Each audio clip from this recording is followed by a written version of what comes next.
Hey guys, it's Kip here from KDC Marketing, and in today's video I want to show you the difference between a dynamic section and a dynamic page inside of Wix Studio. So when I talk about dynamic sections and dynamic pages, I'm talking about the Wix CMS, which is how you create dynamic content inside of Wix Studio. So the CMS is really cool, it's really powerful, but there is a difference between dynamic sections and dynamic pages. So the CMS is set up by collections, and inside of your collections you have items. So your collections act like a database, and then inside of that you have individual items for each little data point. So this is the health coaching articles on this website, for example, where there's a title, a source, and a URL. And then if we look at some of these other ones, like the services here, then we have a title of the service, a description, and so these can become really robust data sets, or they can be just really simple data sets, but they allow you to display dynamic content on your website. So in here, I want to show you first the dynamic pages because I think that's an easier place to start. So when you add a new page to your menu inside of Wix Studio, you get this dynamic page. If you have the CMS turned on, you have this option here. And so these are the dynamic page types that you can use inside of Wix Studio. So you get 4 options, at least right now they only have 4. And there's 3 to display content and 1 to manage content. So you have a list page, an item page, and a blank page that can all display content. And then you have a manage item page where you can manage content. And that would be if you wanted a page to make updates to your existing collection. That's what that page is for there. So these are the 4 page types for dynamic pages, and all you would have to do to create this is once you have your collection created, like the collections I was just showing you, you select your collection here, you select your page type, and then you click Add to Site. So those are the dynamic page options, but the dynamic sections can be added to any page. So for example, this home page here, and I'm going to preview this so you can see it. So here's the services that we were looking at in the collection. This data is being pulled in dynamically here for this service section. And then down here, we're also pulling in the coaches for this, our certified health coaches section. So this is also a dynamic section here on the home page. And let me show you what this looks like when you're in the editor. So if I just kind of click off on the canvas here on the side, I get this page, and usually you'll start in this design panel. But if you have page connections, if you click on this little icon, you can see which data sets are connected to this page. So you can see I actually have 3 data sets, but I'm only using 2. I have the services data set and the coaches data set that are connected to different elements. This one's connected to 7, this one's connected to 6, whereas the testimonial data set isn't connected to anything.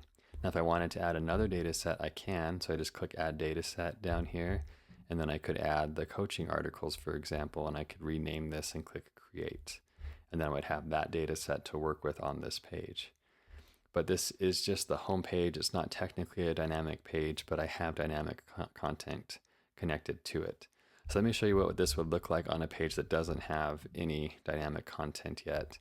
So this is the privacy policy page, a standard privacy policy page where it's just text. But let's say that I wanted to show some dynamic content.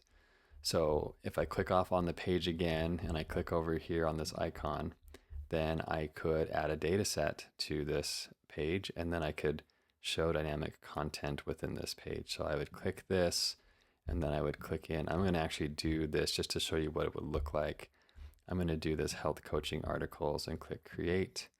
And now I have a data set here that I can work with. So if I add a new section and I were to add an element here, like a title, and I were to connect this here, my title, to something in my field, like the article title, it's going to actually connect to this data set. Now I'd probably want to put this in a repeater so that I could see all the titles of my data set of my collection. But this is how you would actually create a dynamic section here. And then you just start connecting elements to your data set. So if I go back to the data set, view all page data sets, we can see that I have one connected element now of this on this page. So I'm going to go ahead and delete this because I don't actually really want this on the page. I'm going to delete this section, and I'm going to delete this data set from my page. So you can add and remove these. So I'm going to remove this, and it's gone. The other option is you can make a page that is a static page, a dynamic page, if you click this button. And I would only recommend this if you are sure you want to make this certain page into a dynamic page and have multiple of that page. This is really good if you've already built out a page and designed it and everything, and you're going to know that you just need to duplicate that exactly and just kind of change out the data. Then you could make it into a dynamic page and then use a collection to manage the content, use the CMS system to manage the content instead of doing it inside of each individual element. So that's the difference between dynamic pages, which are these preset pages here inside of the dynamic page, and a dynamic section where you add your data set to a page and then start connecting elements to it. And the cool thing about Wix CMS is you can add those dynamic sections anywhere on the website just by adding your data set to the page, and then you can show data in multiple places, which is exactly why we're using it on this page, is so that if we ever need to make a change to the pricing for a service, for example, it gets changed here on the home page and on the services pages, which I'll show you here. The services pages, like this list page with all the services here, which is done dynamically, and then also the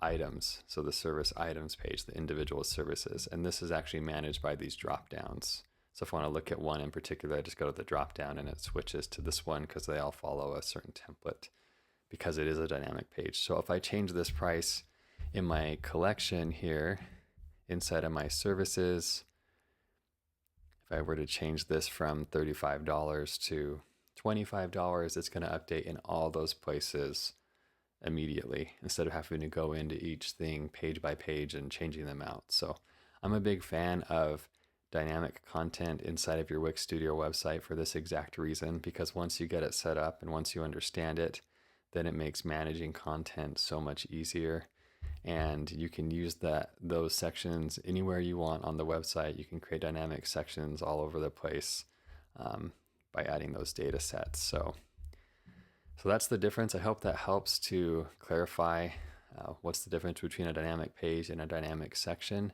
And once you understand that, I think it does change a lot of things and gives you more opportunities to use dynamic content. So I hope you found this video helpful, and I will see you in the next video.